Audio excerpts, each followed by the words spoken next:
Well, good afternoon, fellow constitutionalists, and welcome to the Tuesday edition of the Dan Clements Show, a Christian political talk show.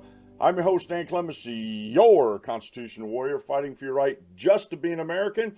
It is December 5th in the year of our Lord 2017. Remember, we're hyphen-free, PC-free zone. God is still in control, and He does love you. And we do what we do here at the Dan Clements Show, knowing in the fear of the Lord, we persuade folks of the truth. And I'm broadcasting live from the Hemlock Studios here in the soggy Central Susquehanna Valley in the great Keystone State, sitting before the great John Wayne desk. Oh, my. Had a really good show yesterday, folks. And some of the comments... I haven't been getting a lot of comments on my videos per se, but when I go leave comments over on other folks' videos that are similar to what I'm putting out, boy, the comments just come fast and furiously. And it doesn't surprise me, but it still amazes me a little bit. I don't know if I can say that in the same sentence. How many folks out there trust the government more than they do businesses, corporations, small or large? Doesn't matter, right? How many people out there actually put their faith in government over businesses? And my one question that they absolutely will not answer. I've asked it several times, and they just sort of breeze right over that question, and I'm trying to hold their feet to the fire. I said, what incentive does the government have to get things right? What incentive do they have? Nobody wants to answer it. These folks that are pro net neutrality, they don't have a clue. Either they do and they just don't want to say because it's going to undermine their position, or they really don't have a clue and they don't see anything wrong with government. And this one gentleman said, why should I? And he put a list down, and he was sort of coming back and making the same point over and over again. It was like 3 or 4 paragraphs long. And he was saying, why should I trust these crony capitalists? First off, they're not all crony capitalists. Second off, there is some competition in the markets out there. Wilson, North Carolina is a perfect example how municipalities can help their constituents, or the people living there, to have a better choice. Okay? And third... it has to do with regulations. 2 things on this third point. One, regulations. This one guy just hung up on these regulations are the cure-all to everything. Okay, and I said, okay. I said, if you like government regulations, which I believe always leads to government overreach, I said, please explain to me what was good about the Obama administration's EPA writing rules and basically getting rid of incandescent light bulbs in favor of the compact fluorescent bulbs, which, yes, they do use less energy, but they have mercury in them, so they're not safe for the environment. They're really not safe for people to actually handle. And I have a bunch of them in the house here. And LED lights are better than compact fluorescents, but they're wildly expensive. And they've been out long enough, you'd think the price of them would come down, and they really haven't. So they're still really expensive. Like, I was looking at 4-foot shop lights to put in the basement in 4 or 5 different spots down the basement to illuminate the whole basement when I turn the switch on. And a 4-foot 2-tube LED is like almost $50 at the cheapest I can find in this area. I didn't even go online. And I can get a fluorescent 4-foot shop light, 2 tubes, for like less than 20. So there's a huge money factor there. Okay. Plus, I said MIT has come out with an incandescent light bulb that uses less electricity than an LED. LEDs use less electricity than compact fluorescents, but it takes a lot of LEDs to make the lights. And MIT came out in 2016 with an incandescent light bulb that does everything an old incandescent light bulb used to do, except for the heat and the energy. And that's called innovation in the private market, folks. It's just, somebody said, we got to be able to make a better incandescent light bulb that can compete with all these. And lo and behold, they have. So, can they produce them? I've been looking around, and I didn't do a lot of research on this. I haven't found where you can actually buy those yet. I don't know if they're cost prohibitive or what, or if they're waiting to get the Obama era regulation repealed so they can start they can sell this to some manufacturers and start producing incandescent light bulbs in America again. You know, let's make America bright again. That'd be a good campaign slogan. Let's make America bright again. So there are a lot of folks out there that believe that the power of government and the power of bureaucracies is benign. That you can trust them more than you can trust these crony capitalists. And I asked the one guy yesterday, I said, what happens if, and I've asked my ISP if they could do this, and they won't do it, to actually put in adult content filters at the ISP that we can activate, or ask them to activate and turn on. And they told me it was a little bit on the cost prohibitive side, and I said, well, can you create a package where, you know, I can get that included with my service? And this was just like, you know, over the years, this before net neutrality, after net neutrality, and they wouldn't do it. They said it's up to you. And the adult content filter that I was using, Hedge Builders, will not work on. They don't have one for Windows 10, and I can't install the old ones and have it backward compatible. It just doesn't work. And so right now I'm without adult content filters on my computers. And I said I would pay a little extra to the ISP if we could do that. And one of the things that was talked about, and see these guys, and I hate to keep talking about net neutrality, but it's the news of the day. We're going to get into more news over this. I'm not going to spend too much more time on this today, although we will later on the week. And what's the 14th is next Thursday. So we'll probably do a show Wednesday next week, you know, talking about net neutrality again. But Netflix is 30% of the traffic on the internet. Okay, and now I've been doing some research trying to find out some of these metrics. That was back when Netflix was the only, you know, streaming video service you had. Now you have Hulu, Amazon Prime has videos, and those are the three major ones that I use. Some of your TV channels, CBS, NBC, ABC, Fox, ESPN. A lot of these, they actually have an NFL Sunday Ticket app for your computer, and you don't even need DirecTV to do that. So it's, you know, if you're into NFL, you know, if you're, you know, if you're not all about the freedom of speech of the football players, and you still watch the NFL, and you know you can do that. But that's all streaming video, and that takes up huge bandwidth. You know, it creates slowdowns. I remember the early days of broadband in my area. I knew when the kids got home from school in the afternoons because my internet, my broadband would slow down because of all the traffic. Now, in the early days, they didn't have enough servers and they were sort of struggling with things. They're getting better about that, although it costs money to put extra servers on to handle the extra bandwidth. Some of these folks out in La La Land believe that all you got to do is hook a router up and that's it. And that's not it. That's not everything. If they go to an ISP and actually see what an ISP does, they'll find out it's more than just sticking a router in. You know, they use servers and the whole 9 yards. And it costs money. It would cost them money to do packages where you have a fast lane and a slow lane. At least that's what Service Electric tells me, and I'm going to try to get a hold of them and get some more confirmation on that. But that's what they tell me.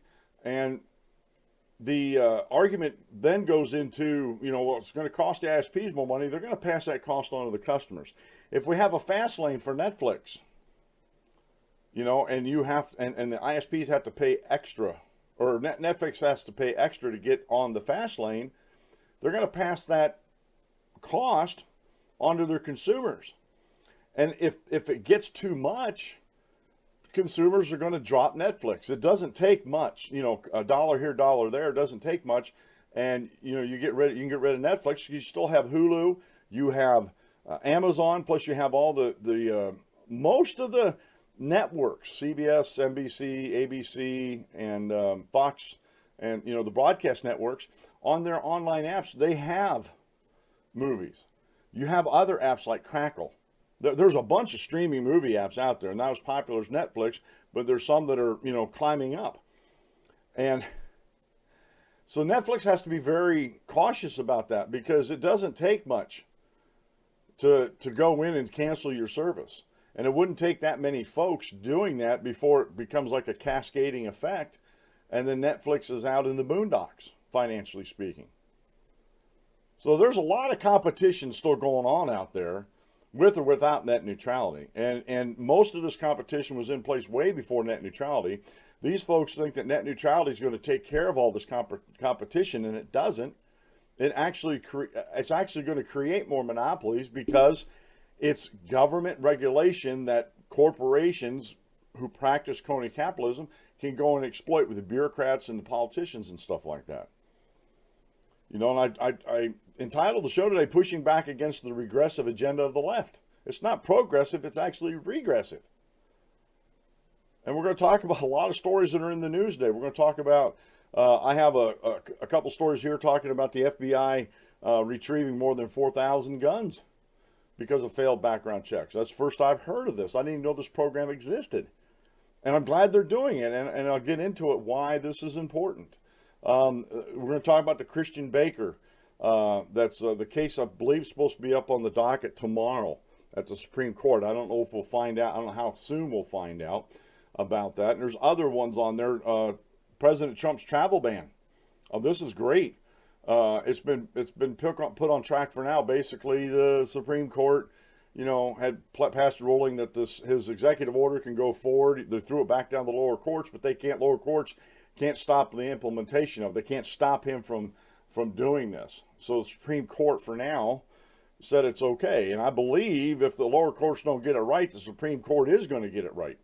And they're going, you know, because it is an executive order, it's well within the president's executive authority to do so with immigration and that, controlling our borders and such like that. So we have a really jam-packed show for you today. Look, folks, are you the person that fixes the lawnmower or the lawn equipment or the power equipment you have around the house? I mean, I got a bunch. I got a riding mower, I got a snow thrower, I got a push mower, I got a generator, I got a weed eater. You know, I got chainsaws. And they all take parts when they break down. Do you fix your appliances so you can get some more years use out of them without, you know, and not just trade them in and, you know, it was maybe a $60 part that you had to put on them. If you're the handy person around the house, please go to thedanclemenshow.com and hook up with my Sears Part Direct affiliate marketer. If you do that, you'll be supporting the show. You'll get the service you need, get the right parts you need at a good price. And if you go to thedanclemenshow.com and click on the widget and put in the offer code that's there, you'll get 10% off, which usually covers your shipping. So your shipping is basically free.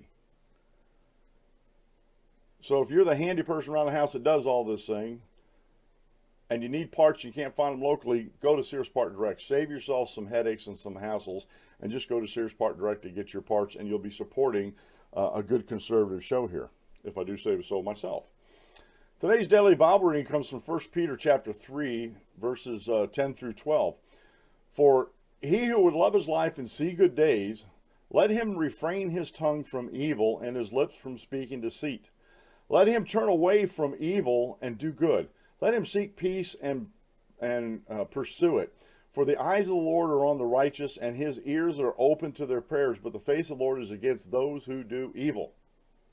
And this daily Bible reading goes right along with the article I have, the short Bible lesson from house to house, heart to heart, have peace one with another.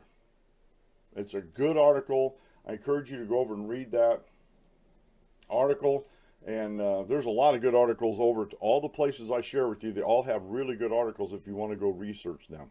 Today's quote meal comes from Stormy O'Martin.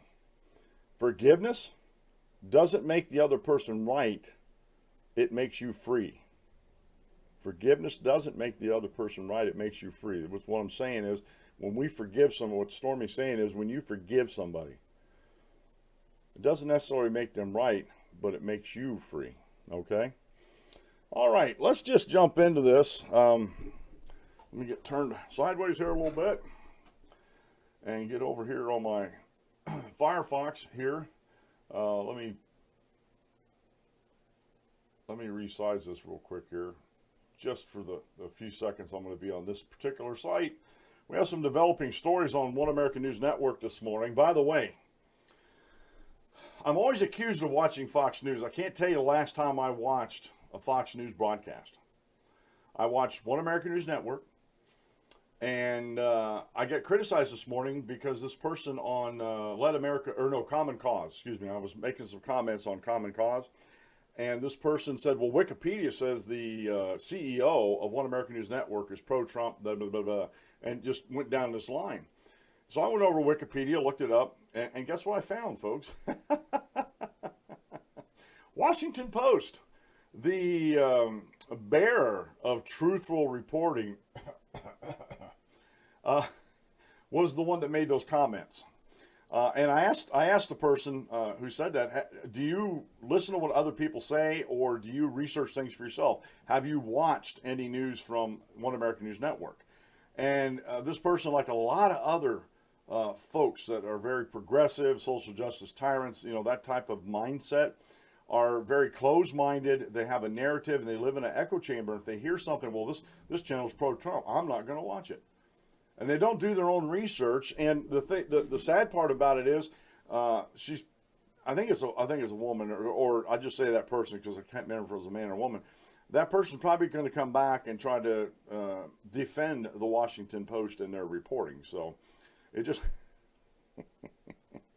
got to be careful of your sources, because I've found, personally I have found, because I'm not a Republican or a Democrat, but I have found One American News Network to be the fair and balanced network that Fox News used to be.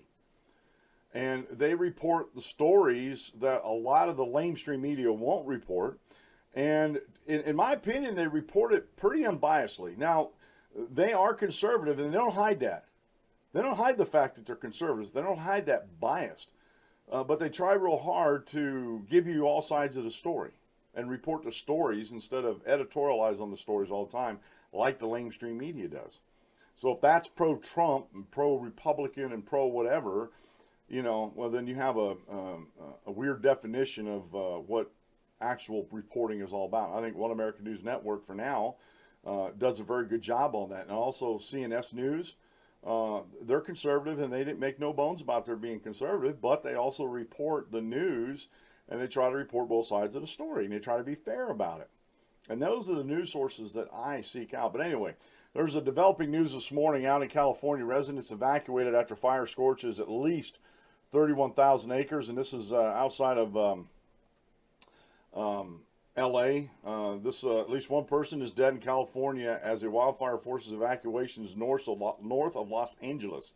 Ventura County fire crews are continuing to fight the blaze, which broke out Monday evening in the Santa Paula area. The so-called Thomas Fire has burned at least 31,000 acres so far and stands at 0% contained. More than 27,000 residents have been forced to evacuate, with one person dying in a rollover crash while trying to flee. Authorities say nearly 8,000 homes are under evacuation order, and at least 150 structures have been destroyed. The area of Ventura is home to around 100,000 residents. So this is a developing, ongoing story that was just reported this morning. So by One American News Network and the other news. So just keep that in mind as you're going throughout your day. And another one is is just developing too.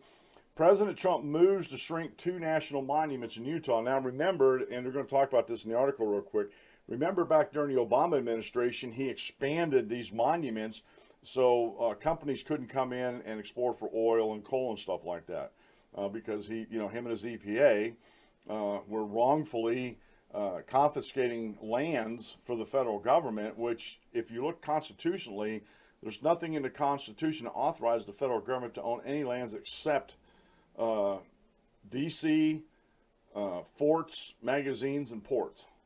But those other ones outside of DC, they also have to have the state's permission to do so. This was yesterday. President Trump announced plans to roll back Obama-era monument designation in Utah. During a speech Monday, the president said he is signing 2 proclamations which will shrink the Bears Ear National Monument and the Grand Staircase-Escalante National Monument. He called the measures a reversal of federal overreach and says the move will restore the right of land to the people of Utah. The president says the residents of the state know how to protect and conserve their own land, and Washington politicians do not. He added lands must be protected and now will be protected by this new measure. So it was an Obama-era executive order that created them, and now President Donald Trump can shrink them through another executive order, which actually the Obama executive order was unconstitutional. President Trump shrinking these national monuments back to what they originally were is constitutional because he's taking out an unconstitutional executive order. And I'll tell you what, the social media is just blowing up about this. At least the stuff I watch is really, really blowing up about all this. So let me get over here. And this is one of the stories I was telling you about or talking about, that more than 4,000 guns retrieved from people who failed background checks. And this was posted on One American News Network today. And this is very interesting because I've been following the Second Amendment issues for a long time, and I didn't even know the FBI did this. Okay. A new report shows FBI issued thousands of orders for agents to seize firearms from people who should have been prevented from buying one. Last year, the FBI issued more than 4,000 orders for agents to seize firearms, marking the largest number of retrieval requests in 10 years. Attorney General Jeff Sessions ordered a review of the background check system last month after the Air Force failed to report the criminal history of a gunman who later opened fire in a Texas church. And it talks about the Texas church there. Gun owners who were targeted were barred from purchasing a firearm due to their criminal backgrounds and mental health issues, as well as other red flags. Okay? And this is a good thing.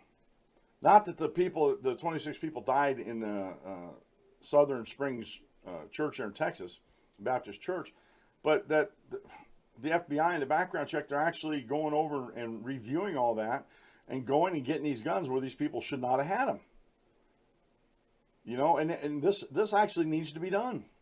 Now, I hate to compare this to voter rolls, but this is the same thing that should be done in the states with voter rolls. They should be purged of people who are not eligible to vote, period. And if your state has laws on the books that don't allow felons to vote, get the laws changed if you don't like it. Alabama is one of these states, and this goes along with all this. Alabama is one of these states where they're purging the roll of these people who were, and I'm trying to find out if they're just misdemeanors or if they're felonies and they still have fines and court costs they have to pay. They're not allowed to vote until those things are all tidied up. Doesn't say they're never allowed to vote, just you have to get your fines and court costs that were impounded on you because of the crime you committed paid off before you can vote. I think that is, especially if it's a felon, and I'm almost sure they're felony convictions, but I still got to do some research on that. But again, there's 4,000 guns were retrieved from people who failed background checks. Now, along with this story, USA Today misleads on FBI gun retrieval requests, and this is by Stefan Gutowski, and it was posted today over to Washington Free Beacon. In a story that USA Today described as an exclusive piece, breaking news, the publication misled readers about the timing of the FBI gun retrieval request. Despite the breaking news and exclusive designations, the information revealed in the report was taken from a 7-month-old public document and does not indicate any new action from the FBI. Instead, the 2016 National Instant Criminal Background Check System operations report, which the USA Today stories based on indicates that over the course of the entire year, the agency sent 4,170 requests to the ATF for firearms to be retrieved from those who failed a background check, but only after the 3-day delay period had expired. The same report summarizing the background check system functioning has been released near the beginning of the following year since the system is implemented in 1998, when the FBI sent 3,849 firearm retrieval requests to the ATF. Since 2012, the publicly available records posted on the FBI's website show the number of firearms retrieval requests by the FBI sent to the ATF have fluctuated between 2,500 and 4,000. In 2012, the FBI made 3,722 requests. In 2013, it made 3,375 requests. 2014, it made 2,511 requests. In 2015, they made 2,892. And in 2016, they made 4,170 retrieval requests. While 2016 total represents an increase over recent years, it does not represent a record. The FBI made 5,056 firearm retrieval requests to the ATF, the most ever in the year 2000. The firearm retrieval request is made after a delayed proceed gun sale. Under federal law, the FBI can delay a gun sale for up to 3 days if they haven't determined whether or not the purchaser is prohibited from owning firearms. After the 3-day period, if the FBI has not made a determination, the sale is allowed to go through. The FBI does not, however, stop its background check into the buyer, and in some cases determines the buyer is prohibited from owning firearms. Those are the cases where the FBI makes a firearms retrieval request to the ATF, who then collects the firearms in question. The number of firearm retrieval requests is an indication of how many times in a given year the FBI has taken more than 3 days to determine a purchaser was prohibited. Of the 27,538,673 background checks completed by the FBI in 2016, 4,170 cases ended with a retrieval request, or about 0.015% of all checks. And folks, that's pretty good. You know, out of all the background checks that were requested, that's pretty good. You know, I mean, it's still a little high for my taste, but it's still pretty good. The USA Today piece entitled "Exclusive: Feds Issue 4,000 Orders to Seize Guns from People Who Failed Background Checks" led the publication's website Monday afternoon and remained at the top of the top story section into Monday night.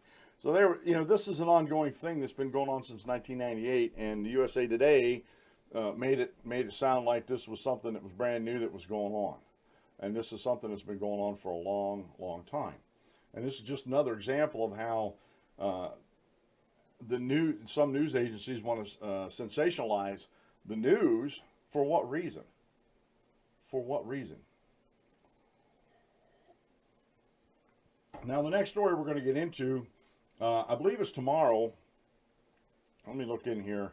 I'm pretty sure tomorrow the cake baker's case goes to school. Yeah, tomorrow. Well, actually, it's in this today. Excuse me.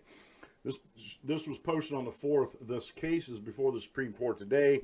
Said I don't know how it's going to go. I'm sort of crossing my fingers that it goes in favor of the cake baker, because if it doesn't, we all lose. Like Monica Burke here at CNSNews.com. If Christian Baker loses at SCOTUS tomorrow, we all do. And this is one of the fundamental freedoms that we have, alongside of freedom of expression, is freedom of association and freedom of assembly. If we as businesses or individuals are forced to consort or give services to somebody based on religious beliefs, then who's to stop the government from squelching free speech the next time? You know, this is a very, very slippery slope that we're on with this LGBTQ, whatever alphabet you want to put on behind this agenda, about the cake bakers, the photographers, the florists, who for religious reasons do not want to participate in a same-sex wedding. And I've said before, our congregation, we went back through and made sure we updated our bylaws at the congregation, and we made it perfectly clear that we were not going to perform or allow the performance of a same-sex marriage in the building or on the premises. We're just not going to do it because it violates our religious beliefs. It violates the Bible, as far as marriage between one man and one woman. And seriously, folks, the same way this cake baker, there's a lot of cake bakers, there was a lot of florists, there's a lot of photographers in the area where these folks were taken to task that these LGBTQ folks could have went to. But in my opinion, these were targeted attacks against these folks. Now, some people are like, well, that's a little harsh. No, it's not. You don't understand how the left operates. You don't understand how the social justice tyrants in this country want to turn things around to their favor and want to control things. It's all about control. This regressive agenda of the left is about control. These folks that like net neutrality, they like the fact that they can get politicians in like Barack Obama and like Nancy Pelosi and Chucky Schumer that will just totally disregard the Constitution of the United States and do the bidding of the people.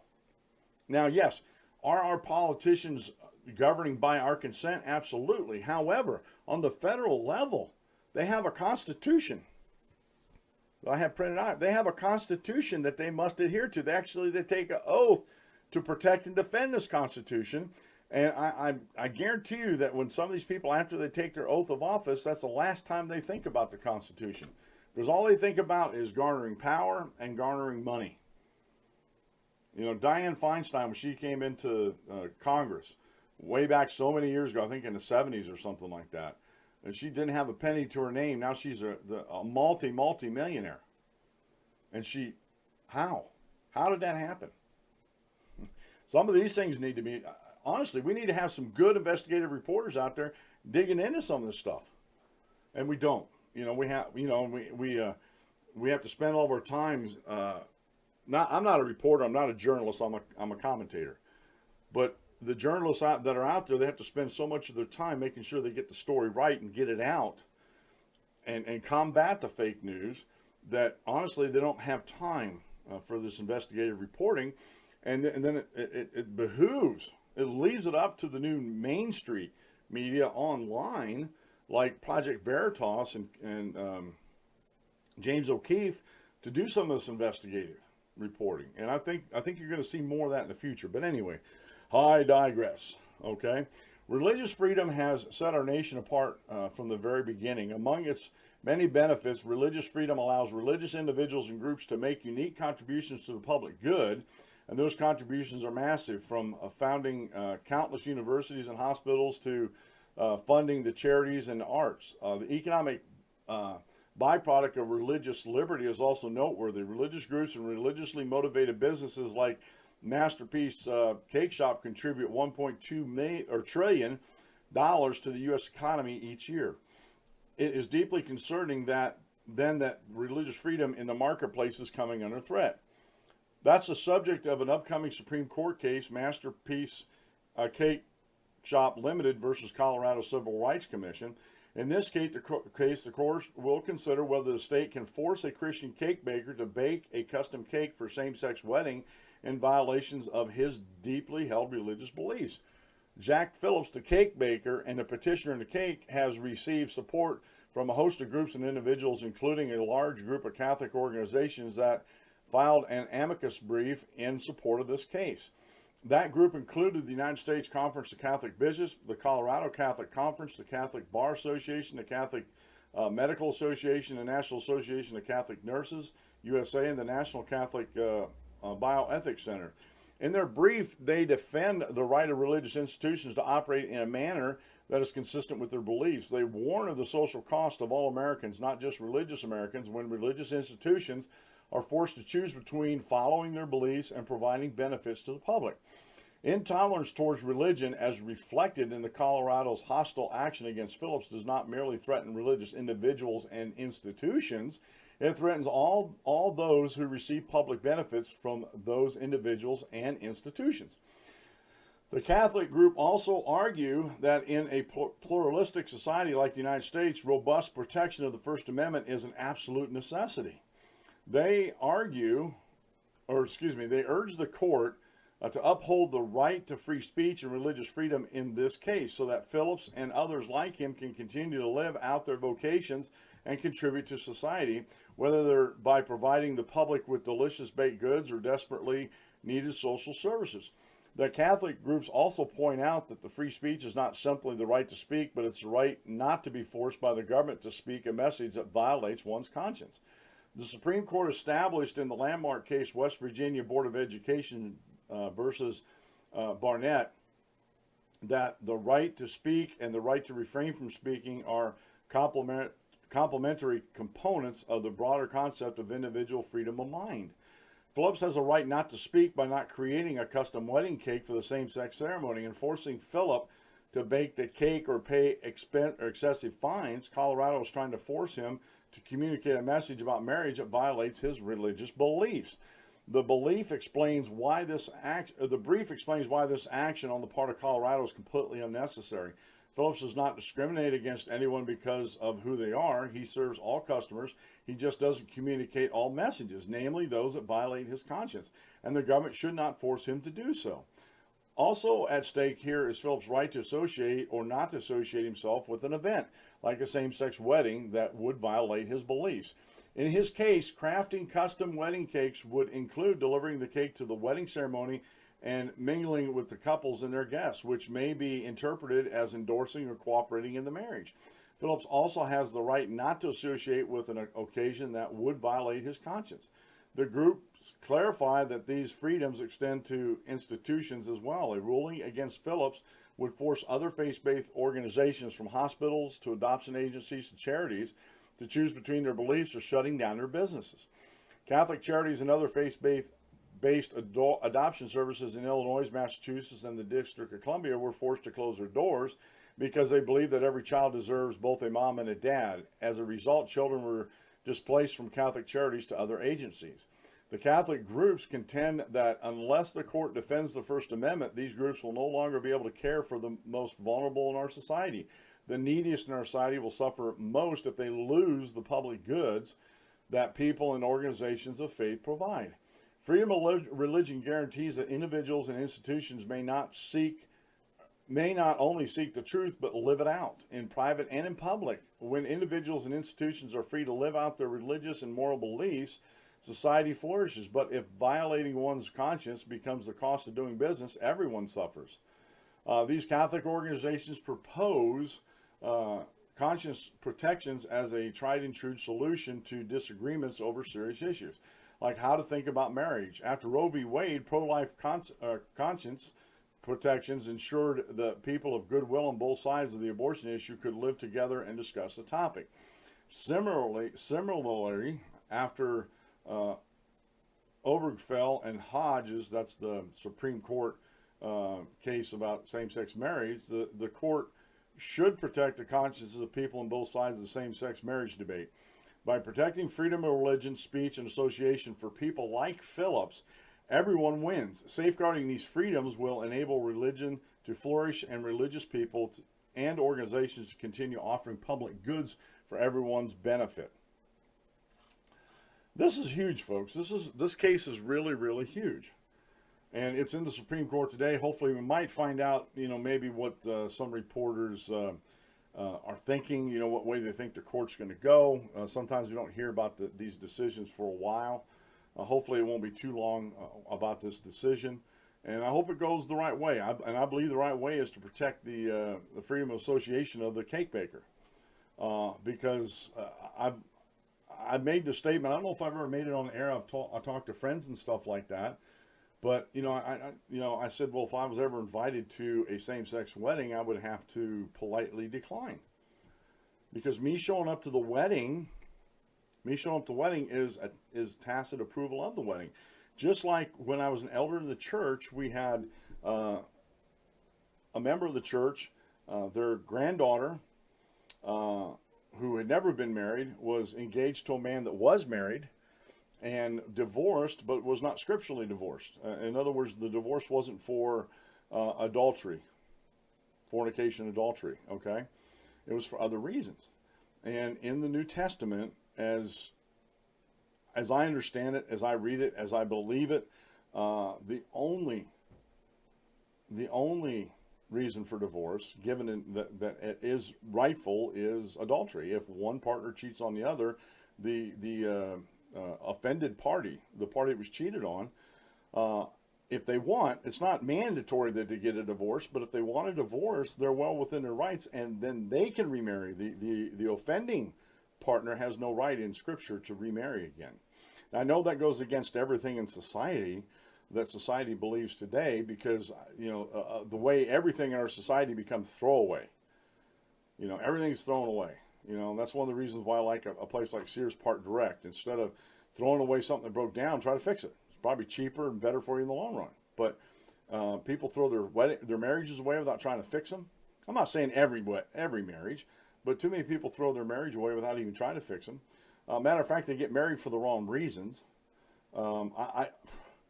I can't tell you how many people I've talked to over the years that have gotten a divorce, and one of the reasons for the divorce was we stopped having sex for whatever reason, and sometimes it was a medical reason and usually it's the guy saying this. The woman has a medical issue that it makes it uncomfortable for her, and okay, I understand that, but I didn't marry my wife just for the sex. There's more to it than that. And if that's all I based it on, or money, or you name whatever it is, going out on vacations every other week, oh, we stopped that. Well, I don't love you anymore. Just frivolous reasons why, or excuses. But one of the biggest ones I've heard over the years was about the sex. And again, if you base your marriage on that, it's bound, it's doomed from the beginning. I'm sorry to tell you that. So I don't attend marriages. As far as I have relatives. I didn't go to their weddings, but it was because of time and travel. Okay, but I do have relatives who have gotten married or remarried and weren't scripturally allowed to, and I didn't go to the wedding, and I didn't make a big deal about it. I just, I excused myself. I will not, scheduling conflict or whatever, because again, I feel that would be a tacit endorsement of their wedding. Now, if they press me, I would tell them the truth. If they say, well, what do you mean you can't come to the wedding? Why can't you come to the wedding? Then I would tell them why I'm not attending your wedding. Because if I attend it, that means I approve of your actions. And this is something that's evolved over the years with me. So Jack Phillips, I agree with him. He shouldn't have to be forced to bake that cake for a gay wedding and wait there, because that's what a lot of cake bakers do. They actually bring the cake and they stay there and they help cut it up and everything, because they know how it was put together. Sometimes they dismantle them and set them down, and then they cut them up and they serve them and everything. But usually they stay there, and he didn't want that. He didn't want to be there. Didn't want to make the cake for him, because that's just another signal that he approves of their wedding or their marriage. And he doesn't have to. He really doesn't have to. And I know that this Jack Phillips has been called every name under the sun, bad name under the sun, profane, sinful names under the sun, because people didn't agree with him. And here we have a man that seems to be a man of principle and a man of beliefs that stands by his principles and belief, and he's been maligned by those on the regressive left that believe that same-sex marriage is okay. And that leads into my next story.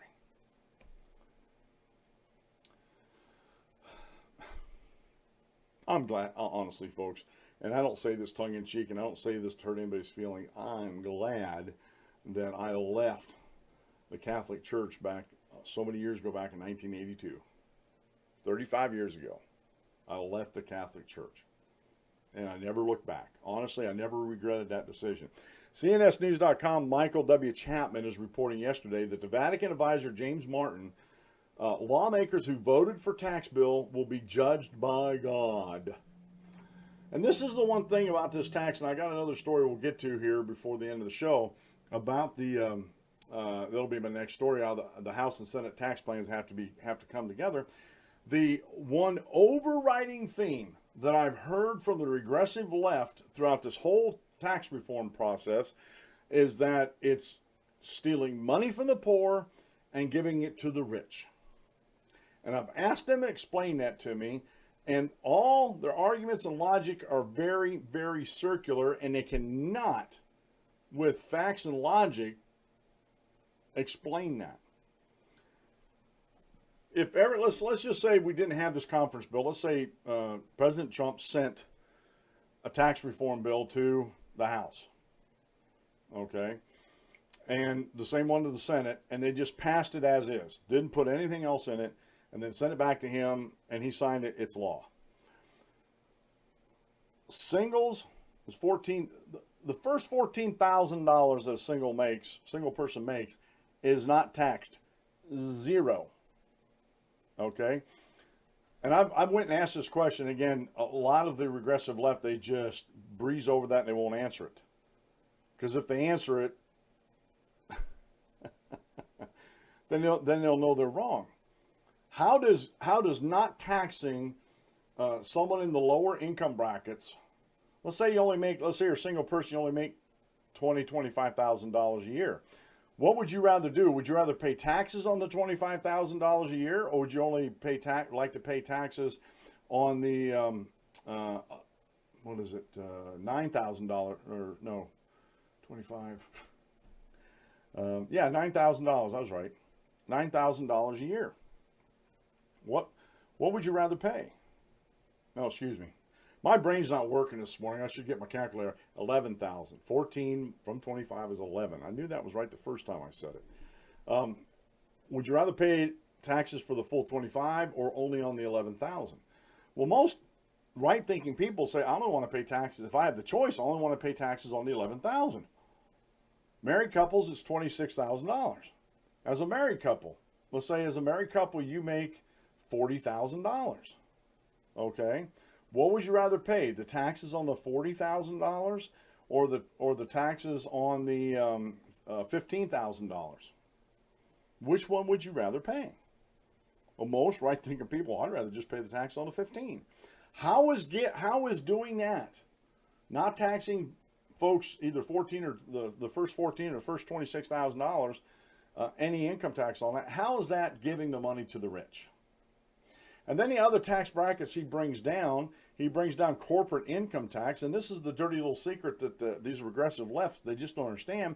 Corporations don't pay taxes, technically. Yeah, they do on paper. You know, the government gets this and gets that, and they pay it on paper. But guess who actually pays for it? The consumers. If you're a corporation, you're in business, that's a pass-through cost that you can pass on to your customers. So again, where is that? If everybody gets lower taxes, where is the stealing coming from? Where is the stealing from the poor to give to the rich? Where is that? Oh, you know, with the less revenues coming into the Treasury. Less revenues coming into the Treasury mean we got to cut spending. Well, he's going to work on welfare reform and other spending cuts next, which I think they should be worked on at the same time. But you know what? As long as they're working on it, that's what I care about. And I had this argument with a regressive on about net neutrality.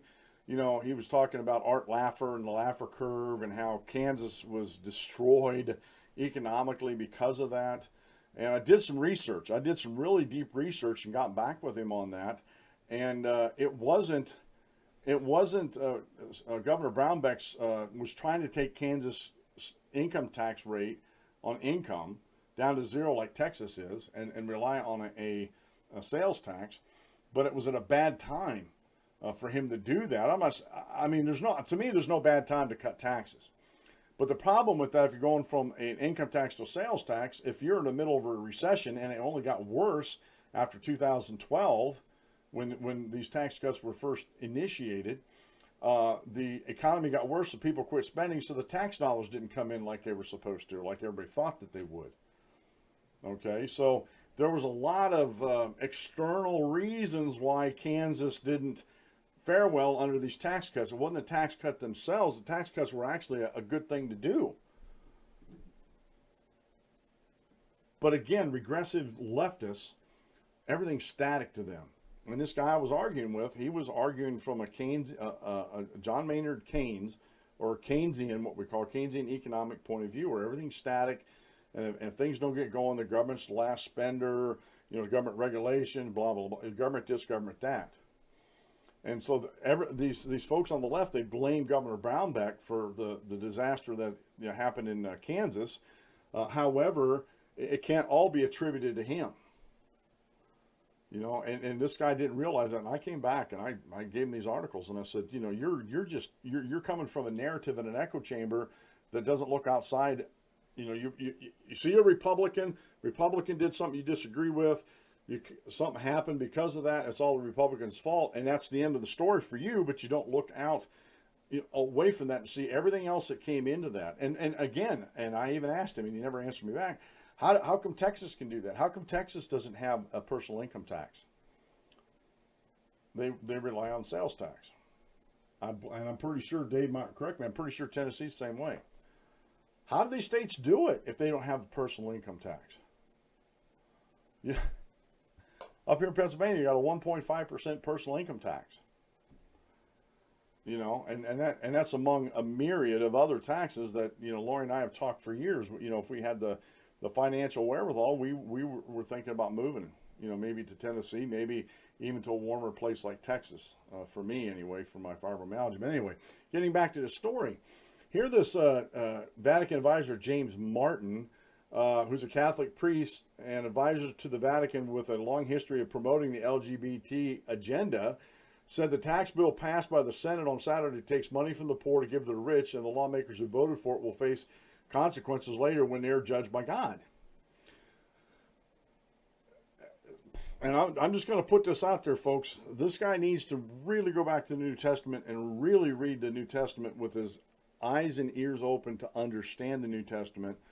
Because I've asked this of Catholics before, and I've yet to get anybody back with me on this. Show me in the New Testament your authority for the hierarchy, the Pope, anything in the Catholic Church itself. You need to show me that. So he needs to be really careful about who he says God's going to judge here, okay? Mr. Martin, because I'm not going to call him father, Mr. Martin apparently does not support the legislation, and neither does God, according to the Jesuit priest. In a December 2nd tweet, Martin wrote, the U.S. will soon face the consequences of a tax bill that takes money from the poor to give to the rich.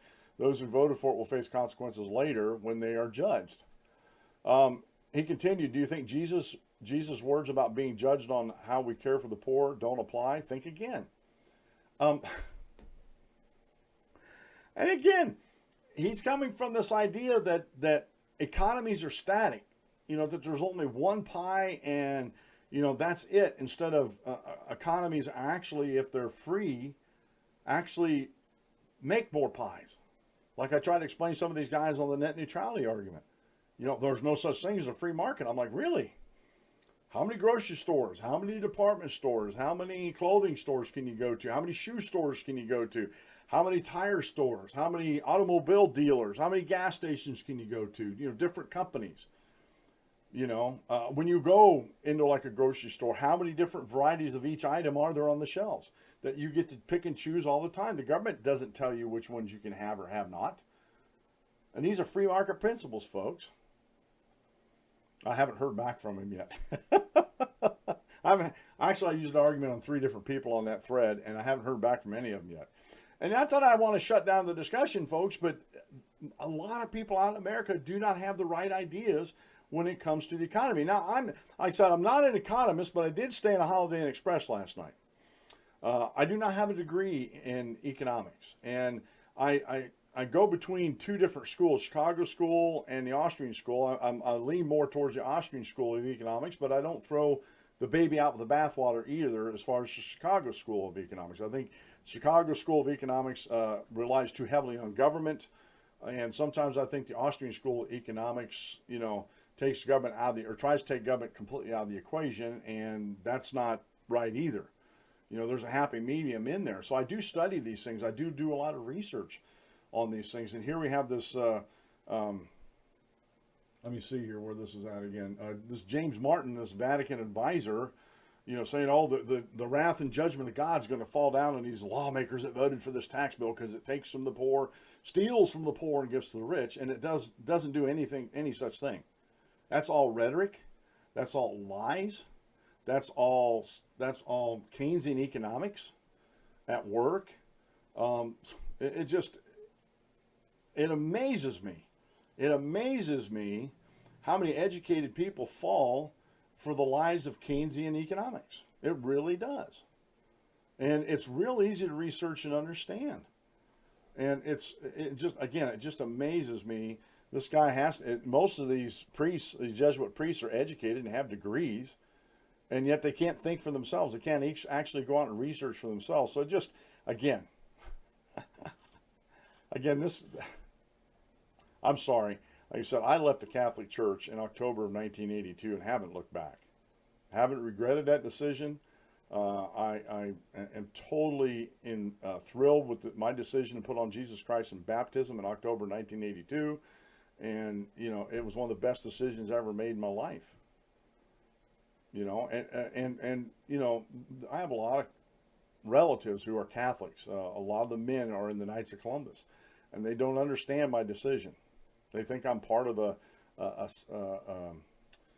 cult, and it couldn't be further from the truth, And honestly, folks, and I talk about this probably not enough on the show, but if you have any questions about what I say as far as religion, about the Bible and stuff like that, I'm open for discussion. You can go to the DanClementShow.com, my show note page, and about a third of the way down the page, you'll see a toolbar with home and everything on it. There's a contact page. Just hit the contact button and shoot me a line. It comes right to my email, and I answer all of those that come through the DanClementShow.com show notes page. And I'll sit down and have a Bible study with you. We can go over the Bible. I have Skype. We can sit there and Skype if you want, and we can talk about the Bible. If you don't have Skype and you want to use like a Google Hangout, I'm up for that too. We can sit down and open up the scriptures, and we can see what God's Word has to say. Not what I have to say, not what you have to say, but what God's Word has to say. And these guys that keep putting words in Jesus' mouth, or these folks that call Jesus a socialist, it's just, I fear for them. I really do.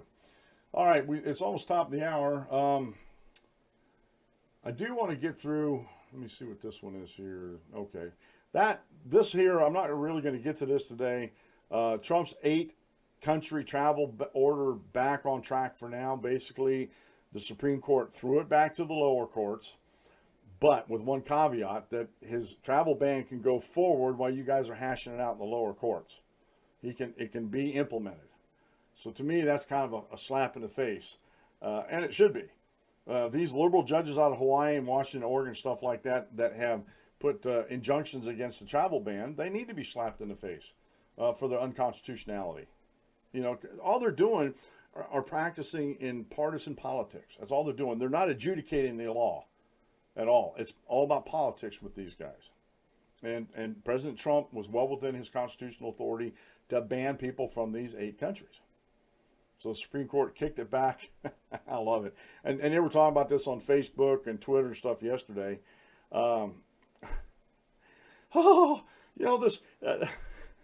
This racist president don't want these people from these 8 countries. Last time I checked, and I actually said this on a couple comments, and I got all sorts of hate when I said this.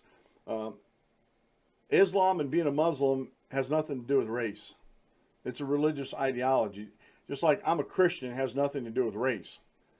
It's a biblical ideology that I follow. And so these, like I said, this is a fallback position. It shows how ignorant these folks are. Oh, he's just racist because they don't want these Muslims coming in from these countries. Well, Muslims are made up of all different skin colors, all different races, ethnic groups. So how can that be a racist move? Think about that for a second while you're sitting over in the corner with your dunce hat on. Okay? House and Senate tax plans have major differences that need to be reconciled. Now, if you don't know, the Senate passed their version of the tax bill.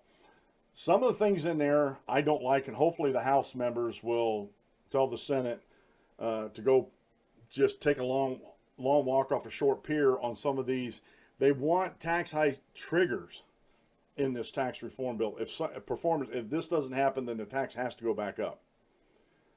Now, first off, how can any person, any household, or any business plan for the future if you don't know when these arbitrary, and they are arbitrary triggers, when these arbitrary triggers are going to be triggered?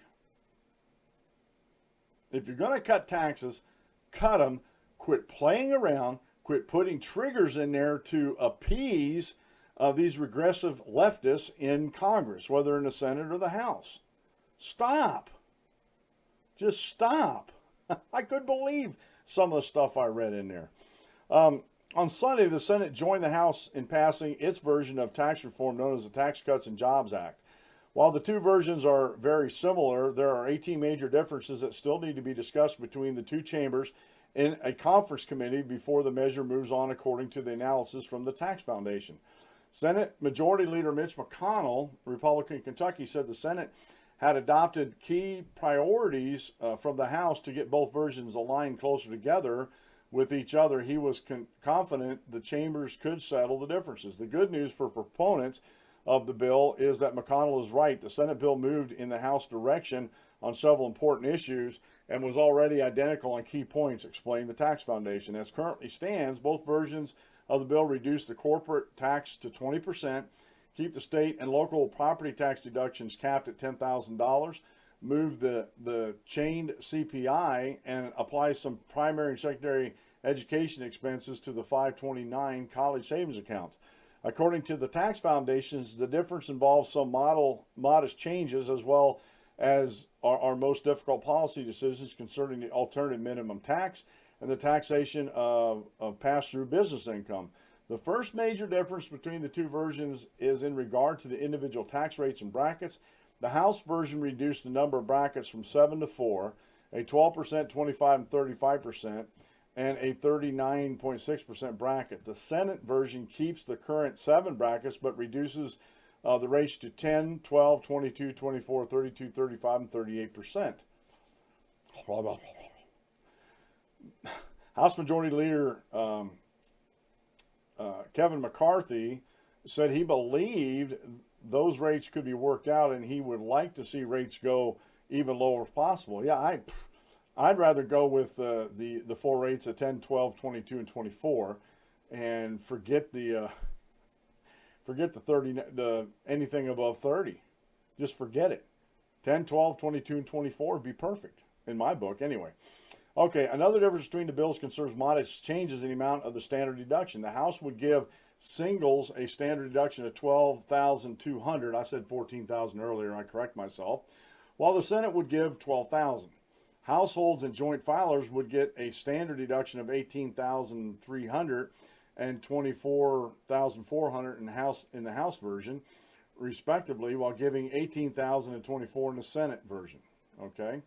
Under the House plan, the child tax credit would be increased to $1,600 and would phase out for joint filers at $230,000 and above. A new $300 tax credit would be given to families who are not eligible for a child tax credit, and this would expire after 5 years. The Senate version would increase the child tax credit to $2,000, and after earning $500,000 for joint filers would phase out. These provisions would stop in the year 2025. The House version repeals the medical expense deduction, while the Senate version keeps it through 2018 and would increase the eligibility expenses from 7.5 to 10% for it to be taken. Now, this is where I really depart with the Senate on this. And this is something that I'm laughing my backside off of because of Justice Roberts during the hearing or when the constitutionality of the Obamacare came to the Supreme Court. He said that this individual mandate was a tax. So Congress could do that. Instead of a penalty, it was a tax. Well, guess what? If it's a tax, guess what the Congress can do? They can cut that tax. And see, this is how short-sighted a lot of regressive leftists are in this country. Oh, well, it's a tax. You can't bother it now. get Republicans in or anybody else in that's in favor of reducing taxes for the country for the individuals and corporations, and they see this individual mandate. It's a $2,000 tax if you don't have. By the way, that's what it is. It's a $2,000 tax at the end of the year if you can't prove you had health insurance during the year. So they cut that. House cuts it out. Senate keeps it in 2018. I think it just needs to be cut out completely right now. Just boop, it's gone. Okay? Because my wife just got hers. Matter of fact, she got hers from her work in the mail about the insurance we had. Okay? That we had to put in with our income tax to tell everybody about. Oh, we had insurance throughout the year, so you can't charge us a $2,000 tax. The House version reduces the mortgage interest deduction to $500,000, and the Senate keeps the deduction for acquisition debt and eliminates it for equity debt. In regards to graduate student income, the House allows tuition waivers to be considered taxable income, while the Senate does not include this provision at all. One of the more difficult parts to reconcile, according to the Tax Foundation, is the taxation of pass-through. Under the House version, pass-through would be taxed at 25% and include anti-abuse rules that assume 70% of the income is wage income and 30% is business income. Under the Senate version, a 23% deduction would be adopted for qualifying businesses. This provision would expire in 2025. And this is one of those things, again, some of these expirations that they put in here, like this one here, if we adopted the Senate bill, this would only be good to 2025. See what I'm saying? So those are triggers that they put in there. That's just some of them. That's not all of them they put in there. While the House and Senate agree that the corporate rate should be reduced to 20%, the House would implement this in 2018, while the Senate would delay it to 2019. Let's implement it for next year, please. Why wait a whole nother year? And that's honestly, folks, even if it doesn't get passed through, these folks, these Republicans that voted for this type of stuff to pass, they need to be held accountable by their states and constituents. The House and Senate also agreed to full expensing of capital investment, which include things like machinery and equipment for 5 years. However, in the House version, the Section 179 cap would be increased to $5 million from $500,000, and the phase out would begin at $20 million. The Senate raises the Section 179 cap to $1 million, and the phase out would begin at $2.5 million. Even though I don't make that much money, I like the House's version better because it makes more economic sense. Another difference, the House repeals the alternative minimum taxes for individuals and corporations, while the Senate keeps the alternative minimum tax as it is, because increases in exemption amounts for individuals roughly 40% higher than it is now. I've seen it, never had to use it, but get rid of it. Alternative minimum tax. If you're going to tax somebody at a rate and they have these deductions or whatever, and they're getting rid of a lot of the deductions, and it's lower than the alternative minimum tax, they have to pay the alternative minimum tax. They get you coming and going, folks. And a lot of this tax code, honestly, I still wish they would just take it down to 10% everybody. This would be your poster card. One tax bracket for everybody, 10%. No taxes on the first $15,000 for singles and the first $25,000 for married couples. That's it. What did I make this year? Times 10%. That's my tax burden. Boom. It goes. That's a postcard tax reform, folks. That really would be.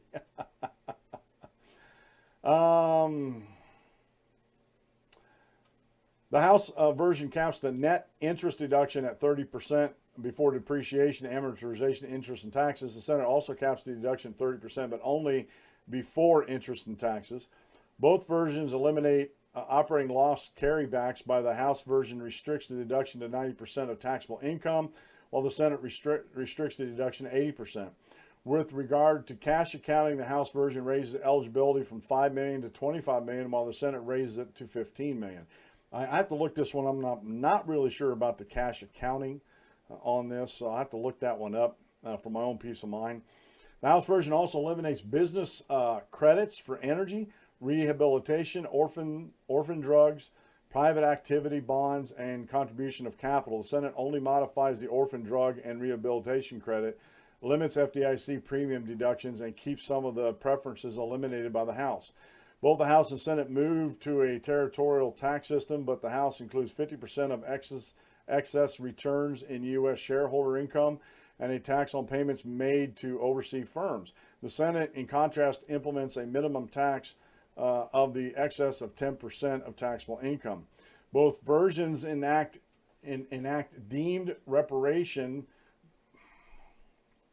Both versions deemed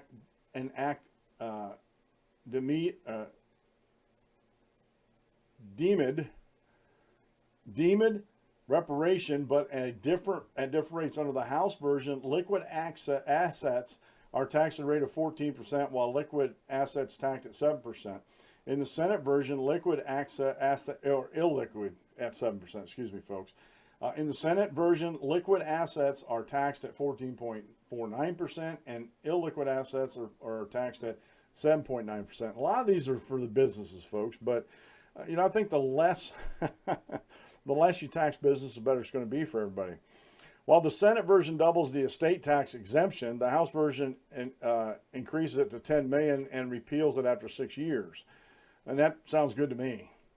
And the reason why, real quick here, the reason why they do the repeal at 6 years is because there's so many people that went through the hassles of just turning their life upside down so they wouldn't have to pay the death tax, that it would be an unfair burden for them to undo all that, to try to access it now. It takes a lot of money and a lot of time, right? So after 6 years, that the death tax would be gone, which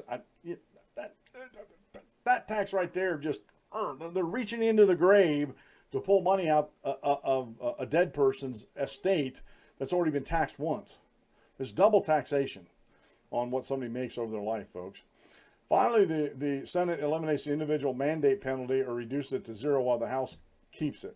According to Wayne Weingarten, the senior fellow of the Pacific Research Institute, the most important reforms in both bills are corporation tax reform. U.S. businesses face distinct disadvantages compared to businesses from other countries, and this disadvantage reduces the economic viability or vibrancy of the U.S. economy, he said. Both bills address this disadvantage, making the U.S. corporate tax rate globally competitive once again. Now I'm going to end it right there because I want to talk about, real quick here, it's 10 after, and I want to wrap this thing up real quick here before my time totally runs out. The one thing that I keep running into, and I have libertarians that are saying this, but how they're saying that Reaganomics didn't work doesn't make any sense to me. Because I went back and looked at all the metrics. I went back and looked at the unemployment rate, which was closer to 4% than it was 5%, and they say anything around 4% or less, and I think it was like 4.25 or something like that, is full unemployment. That was down under Reagan, and it went down throughout his whole years. The gross domestic product, all the earnings for all the companies for the United States increased every year by billions and billions and billions of dollars. Every year under President Reagan. From the time he got in office, it jumped just like today with President Trump. The sooner he got in office, was sworn in, the stock markets went up, and they've been going up, and things have been coming around very quickly now. So those two metrics, GDP, unemployment. And again, let me just say something about the unemployment. The government uses the R3, or the U3, excuse me, the U3 unemployment metric, and the actual accurate one is the U6, which is usually 2 to 3 times higher. But we'll stick with what most everybody else uses here, and I won't get into that. I think it's a scale of 1 to 6, the U1 through U6, how they measure unemployment.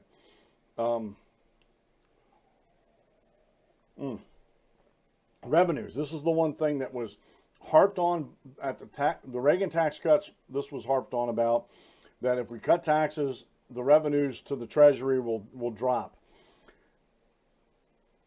From 1982 on, revenues actually increased, never dropped during the Reagan presidency at all because of the tax rates. They didn't. So all the metrics that you can look at, stock market was up, the growth of the economy. was well above 3%, sometimes I believe a couple times above 4% during the Reagan presidency. Every metric you can look at points to Reaganomics was a success. But there's too many people out there that want to shy away from it. Oh, that's voodoo economics. And Art Laffer of the Laffer curve, that's an economic term, was on his Economic Advisory Council. But a lot of people don't remember that Ronald Reagan was an economist, a trained economist. That's where he got his degree. He knew about the economy. And it wasn't only the tax cuts under Reagan. One of the biggest things he did to spark and spur the economy, and people look down their noses at this. And one of the folks yesterday, in one of my comments, I said, you know, when Reagan deregulated the trucking company, my dad was against it. I'm third generation truck driver. My dad was against it. And but he didn't know enough about it. And I've always thought that competition makes you better. And the way he always talked about, I remember the wildcat strikes, trucking strikes in the 70s and stuff like that were very dangerous. And, you know, something had to be done. And so Ronald Reagan deregulated the trucking industry. Now, if you're not in an old house that was built in 1901, if you're in a more modern house, even, you know, let's say it was built back in the 50s or 60s, all that material that went in to build that house, all the appliances in your house, all the clothes on your back, the food on your table that you have today, if you bought it in a store, a truck brought it to you. Trucks are that essential to the economy. And by deregulating the trucking industry, that was a boon to the economy. Shipping costs came down. Warehousing costs came down because shippers and receivers discovered that we didn't need to build these expensive warehouses and pay taxes on it. When we can use the trucks as rolling warehouses. You know, I remember solo running a legal logbook, running from New Jersey to LA, I'd be out there in less than 4 days. You know, and team drivers can get out there quicker. You know, they run around the clock. And everybody went to regional trucking. Like I said, these companies saved a lot of tax dollars, a lot of maintenance costs and money and stuff like that, but not having these big warehouses. And not that they got rid of all their warehouses, but they made them very small because they didn't have to keep, you know, months and months of inventory and supply.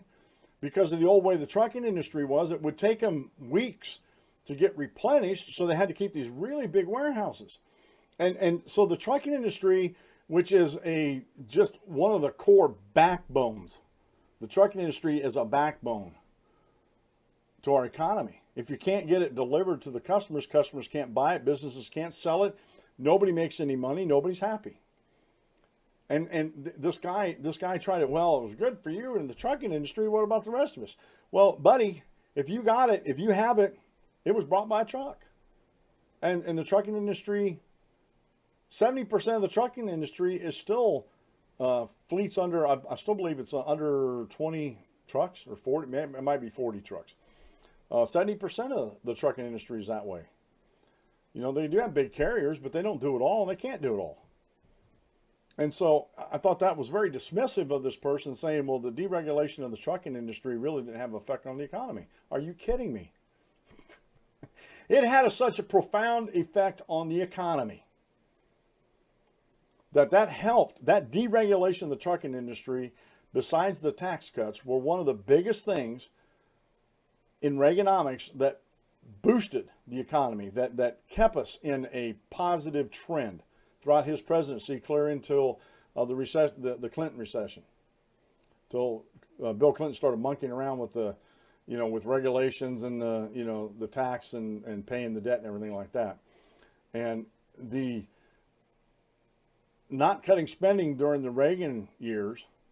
You got to blame that on all spending bills come out of the House, and Tip O'Neill was a big opponent of Ronald Reagan. And Tip O'Neill was one of these regressive leftists Tip O'Neill didn't see an tax increase he didn't like. He didn't see a regulation he didn't like. And they fought Reagan tooth and nail about spending and everything. And they gave, Ronald Reagan gave some concessions on some taxing things. And with the guarantee that they were going to guarantees from Tip O'Neill. that they were going to cut spending. Well, guess what didn't happen? Ronald Reagan did his part. Tip O'Neill didn't do his part. So how can you blame Reagan on that when it's the House that actually does the spending bills? Same way in Kansas.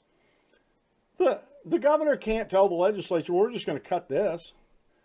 It's from the legislature in Kansas that the spending bills come from, not the governor. Now, he may propose a budget, but Kansas works similarly to the United States, where they're the ones that pass the bills. So if they didn't cut the spending, that's the legislature's job to cut the spending. And you're trying to go to a zero income tax and let the sales tax take care of everything. Of course, you're going to have to cut the spending, but that didn't happen, and everybody blames it on Governor Brownback. And again, here's this just it's so easy. And the problem is, I can research this stuff and usually find out some of these answers within, some of the harder stuff within an hour on DuckDuckGo. This guy said, you go Google this. And I was like, I don't Google anymore. I DuckDuckGo. I duck. So, again, it amazes me how many of these people that are supposedly, they seem intelligent, but they live in a little box called an echo chamber, and they won't come out of that box at all. And it just bothers me to no end that they do this, and they're never held accountable for this, folks.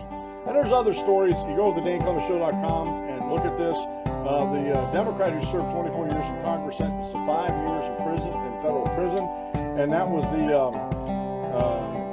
Let me get over there real quick. I know I got the music going here. Former House Democrat, Representative Corrine Brown, Democrat, Florida, sentenced 5 years in federal court. We talked about this a couple months ago. How she was milking her charity. Folks, if you like the show, please give me a thumbs up or thumbs down. And by all means, leave me a message or leave me a comment either way. Whether you like the show or whether you dislike the show, please subscribe to the show. Hit the notification button so you know when I have new videos out. And I'm looking for support on Patreon, and I also have a PayPal button up on the DaneClemensShow.com on each episode page.